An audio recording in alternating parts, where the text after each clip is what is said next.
बिस्मिल्लाहिर्रहमानिर्रहीम व बिही नस्तईन। नाज़रीन सलामुन अलैकुम।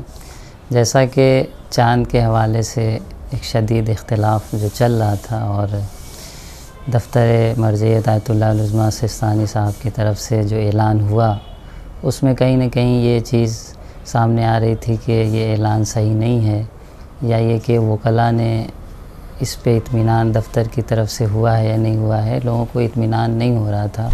ये कहा जा रहा था कि दफ़्तर की साइट पे क्यों नहीं आया, और अगर साइट पे आया तो हिंदुस्तान का नाम क्यों नहीं आया, और साइट पे आने के बाद उसको हटा भी दिया गया।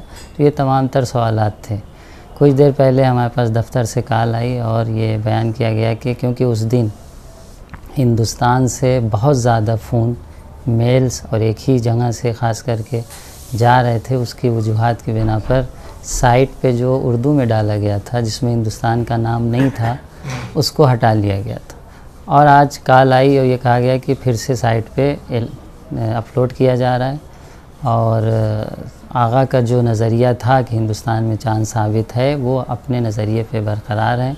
अगर कुछ लोगों ने जाके दफ्तर से सवाल कर लिया और किसने जवाब दिया कि उफ़ुक़ का मसला आगा का वही है, वो सब अपनी जगह पे महफूज, लेकिन ख़ुद आगा ने इत्मीनान किया था और दफ्तर ने हिरास कर लिया था कि हिंदुस्तान में 10 तारीख़ को चाँद है और ईद 10 तारीख़ को मनाई जाएगी।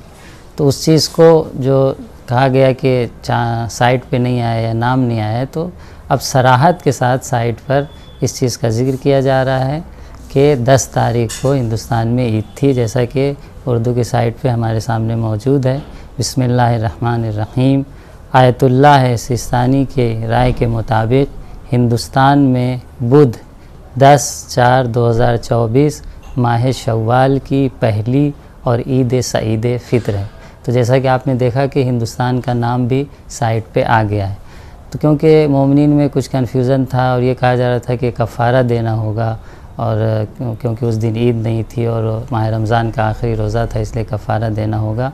तो इस तमाम कन्फ्यूज़न को दूर करने के लिए ये ऐलान की साइट पे सराहत के साथ हिंदुस्तान का नाम आया है और ये बयान किया गया है कि हिंदुस्तान में ईद थी। और ये जो कहा जा रहा है कि साइट में कुछ हैक हो गया है, कुछ तब्दीली हो गई है, तो ऐसा कुछ नहीं हुआ है। साइट की सिक्योरिटी के लिए हर महीने हज़ारों डॉलर ख़र्च किए जाते हैं और कोई हैक या ऐसा कोई मसला नहीं है। जानबूझ के उर्दू से हटाया गया था और अब आमदन जो है, ताकि लोगों तक ये बात पहुंच जाए कि हिंदुस्तान में 10 तारीख़ को ईद थी, ऐलान किया जा रहा है। तो कोई कफ़ारा नहीं है, आप लोग मुतमईन रहें। हाँ, जिन लोगों ने उस दिन रोज़ा रखा है, वो रोज़ा कहीं न कहीं बहरसूरत अगर ईद थी तो वो रोज़ा उनका सही नहीं था। उन पे भी हम कोई ये नहीं कह सकते कि उन्होंने बहरसूरत गुनाह किया है, लेकिन ईद थी तो रोज़े का कफ़ारे का कोई सवाल नहीं होता है। तो एक ज़रूरी ऐलान था जिसका बयान करना ज़रूरी था। वस्सलामु अलैकुम व रहमतुल्लाहि व बरकातहू।